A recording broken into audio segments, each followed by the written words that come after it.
இந்த உலகத்துல உயிர் வாழ்கிற பணக்காரனும் சரி ஏழையும் சரி கர்த்தருடைய வார்த்தை அழகா சொல்லுது பாருங்க. எப்படி அழகா தேவ மனுஷங்க பேசுறாரு பாருங்க. இந்த சமுத்திரத்துல சிறிதானவைகளும் சரி படிங்க, சின்னதும் சரி பெரியதும் சரி கணக்கிட்டு பார்க்க முடியாத மனிதர்கள் இந்த உலகத்துல உண்டு. ஒரு ஆமென் சொல்லுங்க பாக்கலாம். அதாவது இங்க சமுத்திரத்தை குறித்து வார்த்தை எழுதி வைக்கப்பட்டிருக்கிறது. இந்த உலகத்துல இத்தனை ஜனங்கள் அழகா பெருசா ஒரு லிஸ்ட் எடுப்பாங்க, அறிக்கையா விடுவாங்க, அது எல்லாம் உண்மை. ஆனா எல்லா கணக்கும் அது கிடையாது. அந்த லிஸ்ட் விடும் பொழுதே லட்சக்கணக்கான போத டெலிவரி ஆயிருக்கும். இந்த கணக்கோளுக்கெல்லாம் அப்படிதான் இந்த உலகத்துல பாருங்க. இந்த உலகத்துல எண்ணி பார்க்க முடியாத மனிதர்கள் இந்த உலகத்துல வாழ்றாங்க. உங்களுக்கு தெரியாது, எனக்கு தெரியாது. உங்களை பத்தி அவங்களுக்கு தெரியாது, அவங்கள பத்தி எனக்கு தெரியாது. ஆனா இங்க வார்த்தையில சொல்ற சமுத்திரத்துல சின்ன ஜீவனம் உண்டு, சமுத்திரத்துல பெரிய ஜீவனம் உண்டு. படிக்க சிஸ்டரா, கணக்கிட்டு பார்க்க முடியாத ஜீவன்கள் உண்டு. அதுல கப்பல்கள் ஓடும், அதுல நிலையானபடி நிலை இந்த நிலையில்லாதபடி சாரி மறுபடிங்க நிலை உண்டு. ஏற்ற வேளையில் ஆகாரத்தை தருவீர் என்று கையை தட்டிங்க சிஸ்டர், கையை தட்டி ஜோரா ஒரு நன்றியை சொல்லுங்க.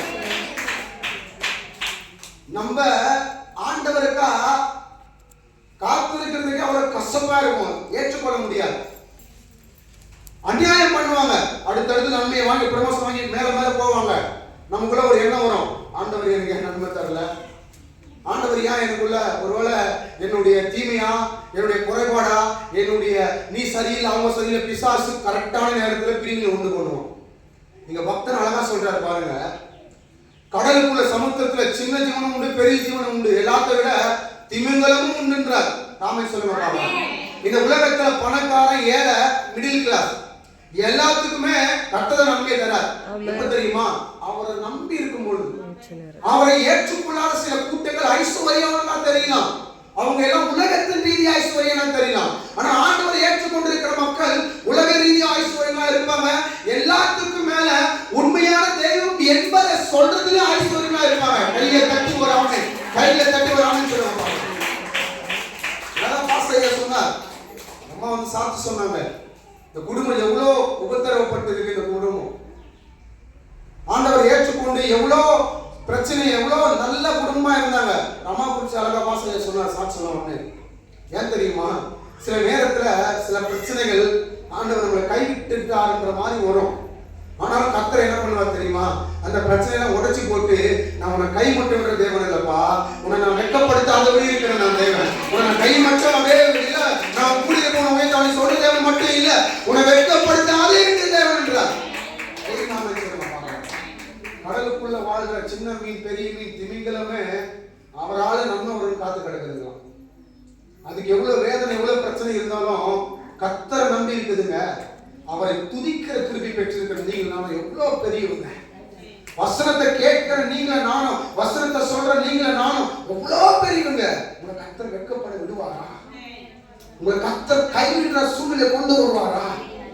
உங்களை தேவன் எல்லாத்துக்கும் மேல உடஞ்சு போ சொல்லுவாரா? இல்லங்க, சொல்லவே மாட்டாங்க, சொல்லவே மாட்டாங்க.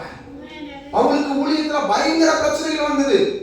1 கொரிந்தியருடைய புத்தகத்தை பயங்கரமான பிரச்சனை வந்தது. ஆனா பவுல் ஊழியத்தை விடல. ஏன் தெரியுமா? ஆண்டவர் பவுல வாக்குத்தத்தம் சொல்லி தான் அனுப்பிச்சாரு. எப்பா நீ வா, புறஜாதிக்கு முன்னாடி நான் உன்னை ஒளியா வைப்பேன்னார். கையை தட்டி ஒரு ஆமென் சொல்லுங்க பார்க்கலாம். இந்த வருஷம் முடியும் போது வருத்தப்படாதீங்க, வருஷம் முடிவுக்குங்க. உங்களுக்கு கர்த்தர் புதிய நன்மையை, புதிய பதிலை தர போறா, புதிய உயர்வை, புதிய விசுவாசத்தை தர போகிறா, புதிய வல்லமையை, புதிய பிரசங்கத்தை தர போகிறா, புதிய வல்லமை, புதிய விசுவாசத்தை, உங்களுடைய புதிய ஆராதனை கட்ட தர போகிறா. கையில தட்டி ஒரு ஆமென் சொல்லுங்க பாருங்க. அவளுக்கு ஒரு வாக்குத்தத்தம் கொடுக்கப்பட்டது. பாப்பா ராசா, நீ வா, நீ ஊழியத்தை செய்யணும், நீ புறஜாதி மக்கள் முன்னாடி போகணும். வாக்குத்தத்தத்தை கட்ட சொல்லி சொல்லி செஞ்சு நிறைவேற்றினா ஆமென் சொல்ல மாட்டீங்களா? அப்படியே எல்லாரும் உண்மையா கர்த்தரை உயர்த்தி நம்ம பாடலாம்.